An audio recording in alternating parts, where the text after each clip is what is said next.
Tucked away in the middle of this section of scripture in 1 Corinthians 13, where Paul describes what real love looks like, is this description of what love isn't.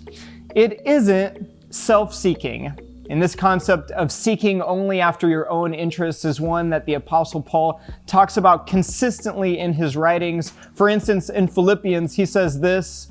He says, "Do nothing out of selfish ambition or vain conceit. Rather, in humility, value others above yourselves, not looking to your own interests, but each of you to the interests of the others." This is a core principle in what it looks like to follow Jesus. We're putting others first and we're showing humility. And this is incredibly difficult and oftentimes goes directly against our instincts. And depending on who you are, your instinct might be to constantly promote yourself or to win the affection of people so that they will follow you.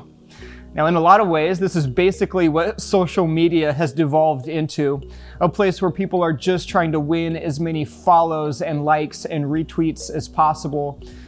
When Paul wrote these words, "Do nothing out of selfish ambition or vain conceit," could he have known that 2,000 years from then, this would be a major issue in our culture? I think so. Because it's a major issue for humanity, no matter what time period it is.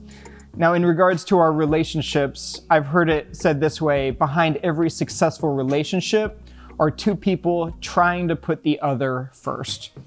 So that's our challenge, isn't it? How can we lovingly put the other first? Which in turn would cause us to look a lot like our follower, Jesus. Now, this is a question I will wrestle with this week, and I'm going to invite you to wrestle with this question as well. Are you ready? What's one selfless thing that we can do for someone that you love this week? One selfless thing. Once you have it, I want you to write it down, and I want you to then plan on how you're going to complete it.